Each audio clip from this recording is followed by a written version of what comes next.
Hello viewers, it's me Linux and welcome to another video of anime explain. কিছুদিন হয় কয়েকটা নতুন anime release হয়েছে এবং এর মধ্যে কাইজু নং 8 অনেকটা ট্রেন্ডিং এ বলা যায়, তাই সেটা নিয়ে আজকের প্রথম এপিসোড। তো কাইজু নং 8 বা কাইজু নাম্বার 8 এর স্টোরি লাইন, ক্যারেক্টার দেখতে let's play the fun begin.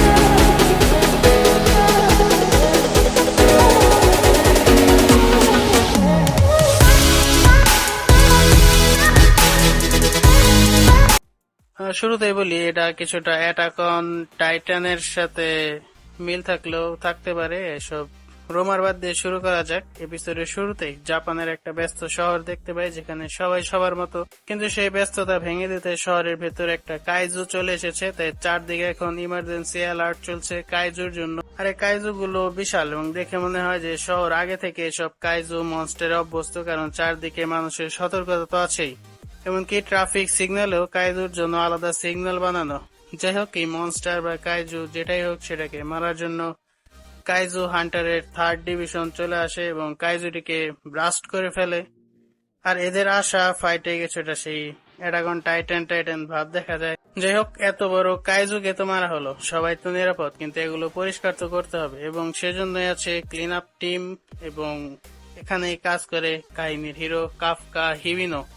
Kafka বলতে থাকে, এই যে 3rd ডিভিশন কাইজুকে মারলো, তারা জনগণ, মিডিয়া সবার কাছেই বাহবা পায়, এদের ইন্টারভিউ নেওয়া হয়। কিন্তু তারা যেমন কাইজুর সাথে লড়াই করে, আমরাও তেমনি কাইজুর সাথে লড়াই করি, কিন্তু আমাদের ইন্টারভিউ কেউ নেয় না, এমনকি ধন্যবাদও নেই। কিন্তু আমরা আমাদের লড়াই ঠিকই চালিয়ে যাই। আর এই ক্লিনিং এর কাজও রিস্ক আছে, কারণ এক কর্মীর উপর কাইজুর কিছু ব্লাড পড়ে এবং সে এখন আহত, যদিও তাদের কাছে এসবের প্রতিকারও আছে এবং কাফকা এই কাজে এক্সপার্ট।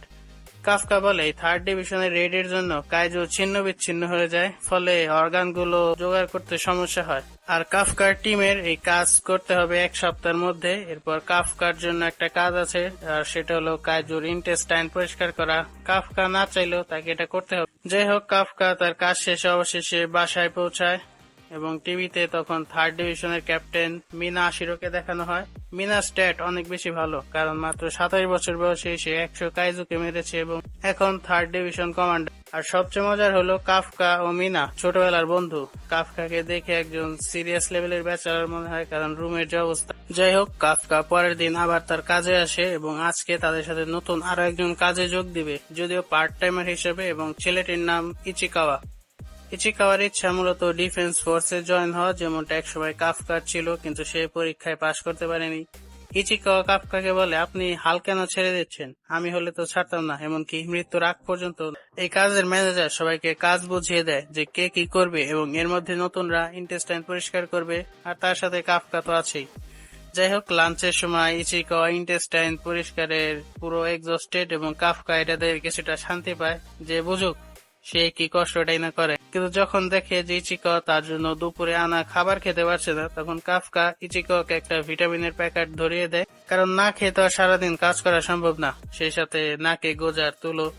আর প্রথম দিনে কাফকা ও ইচিকাওয়ার একটা ভালোই বন্ডিং তৈরি হয়। কাজ শেষে সবাই চলে গেলে ইচিকাওয়া কাফকাকে প্রথম দিনে সাহায্যের জন্য ধন্যবাদ জানায় এবং বলে, ডিফেন্স ফোর্সের বয়স সীমা 33 পর্যন্ত করা হয়েছে, যদিও এর সাথে আমার কোনো সম্পর্ক নেই, কিন্তু তাও বলে রাখা, কেউ যদি এই ক্লিনিং কাজে সন্তুষ্ট থাকে এটা তার ব্যাপার। সে সময় একটা কাইজু ইচিকাওয়াকে আক্রমণ করলে কাফকা তাকে বাঁচিয়ে নেয়। কাফকা ইচিকাওয়াকে পালিয়ে ডিফেন্স ফোর্সের সাথে যোগাযোগ করতে বলে এবং নিজে কোন রকমে ডিফেন্ড করছে। এর মধ্যে কাফকার পাস্ট দেখতে পাই, যখন কাইজু এসে তাদের শহর ধ্বংস করে দেয়, এবং সেই থেকে মিনা ও কাফকা প্রতিজ্ঞা করে যে তারা ডিফেন্স ফোর্সে জয়েন হবে এবং কাইজুদের নিশ্চিহ্ন করে দেবে। কিন্তু বর্তমানে কাফকা জান নিয়ে পালাচ্ছে।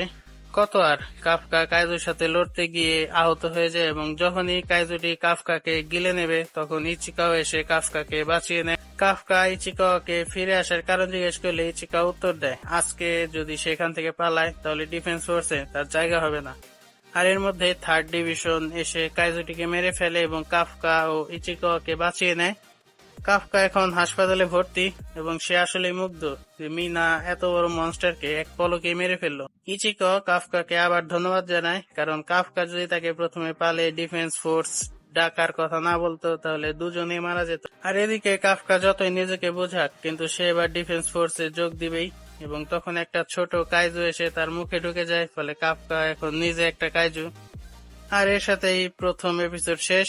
পোস্ট ক্রেডিটে মিনার পাসটি দেখতে পায় ডিফেন্স ফোর্সে যোগ দেওয়ার জন্য কাফকা ও মিনা রেডি হচ্ছে, কিন্তু মিনা বলে এত বড় কায়দুর সাথে লড়াই করা সত্যি ভয়ের ব্যাপার। তখন কাফকা উত্তর দেয়, চিন্তা নেই, যখন তুমি ভয় পাবে আমি তোমার সাথে থাকবো। কিন্তু বর্তমানে মিনা কাফকাকে মিথ্যাবাদী হিসেবে জানে। তখন মিনার কাছে হাসপাতালে কাইজুর খবর পৌঁছে যায় এবং মিনাও রেডি হয় কাইজুকে মারার জন্য, কিন্তু সে তো আর জানে না এই কাইজু তার ছোটবেলার বন্ধু কাফকা।